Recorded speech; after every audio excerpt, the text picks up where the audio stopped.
Have you ever wondered what happens when you do something good for someone, only for them to stab you in the back?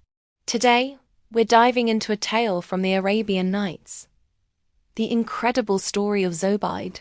It's a story packed with mystery, magic, and some serious betrayal. So grab your popcorn, because this is one roller coaster of a story you won't want to miss. Our story begins in Baghdad with the famous Caliph, Harun al-Rashid, who loved to wander his city in disguise to see how his people truly lived.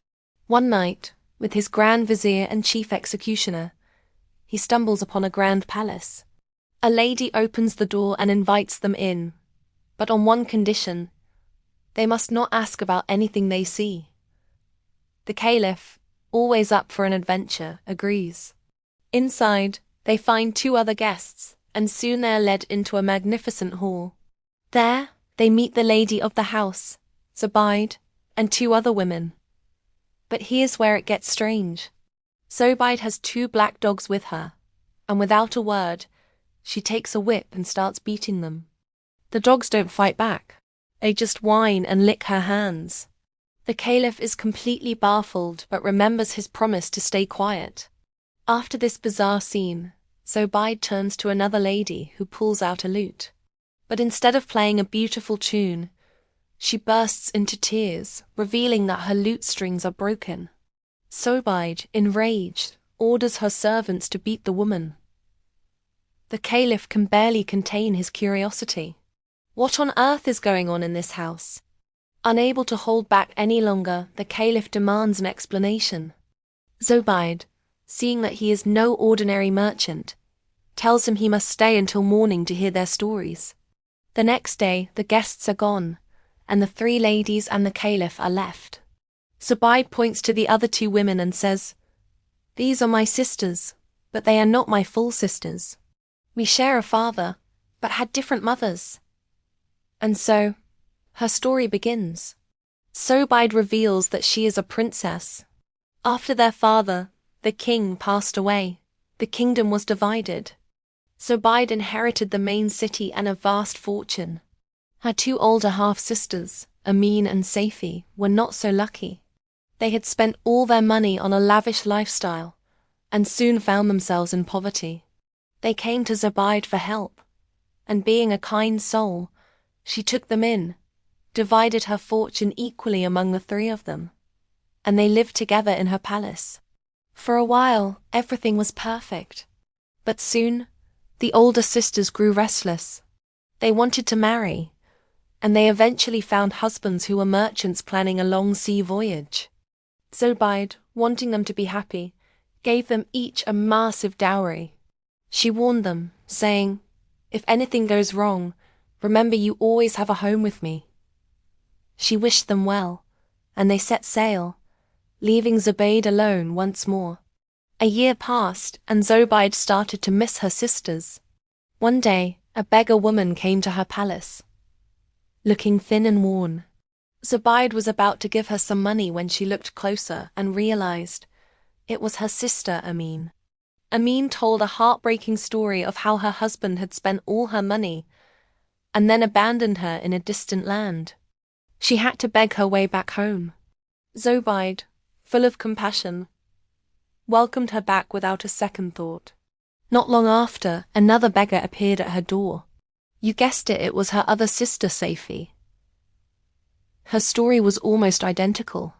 Her husband had also squandered her fortune and left her stranded. Zobeide, ever the forgiving sister, welcomed her back as well.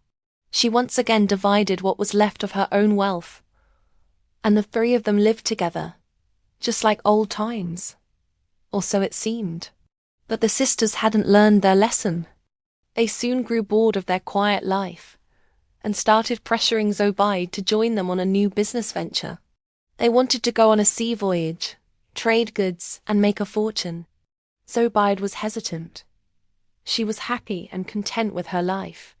She tried to reason with them, reminding them of what happened last time. But they wouldn't listen. They accused her of being selfish, of wanting to keep her wealth all to herself. Feeling pressured and wanting to keep the peace, Zobeide finally gave in. She sold all her properties, bought a ship, and loaded it with valuable merchandise.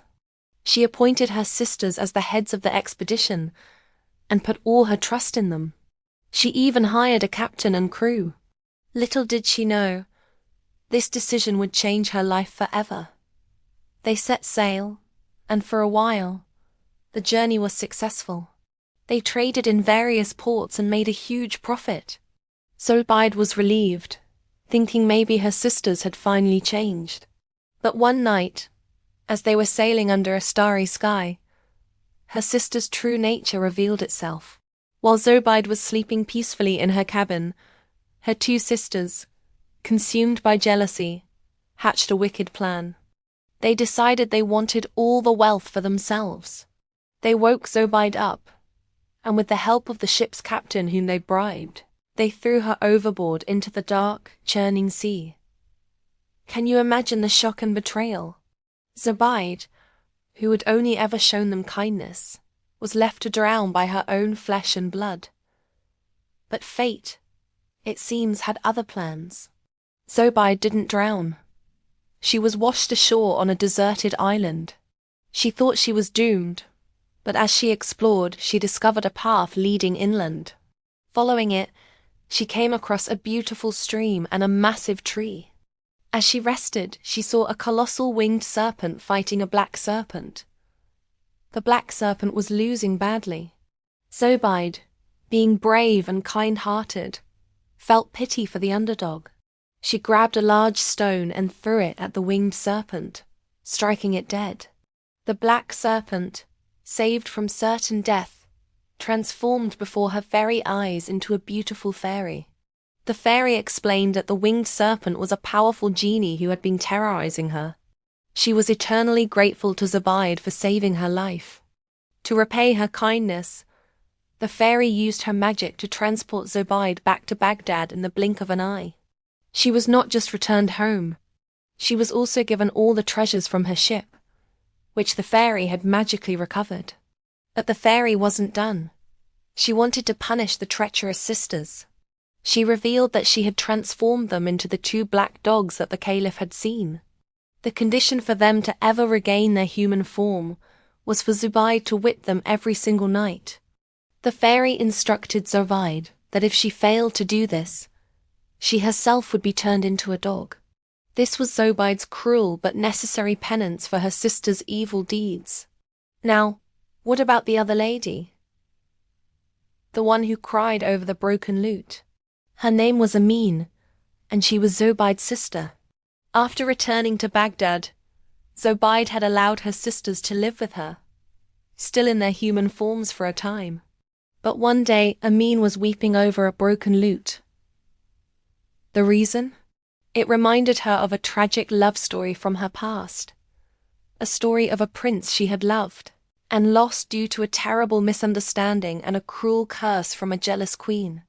The memory brought her so much pain that she couldn't bear to hear music. Zobeide's anger towards her was not because of the lute, but because of the reminder of the pain and betrayal she constantly lived with.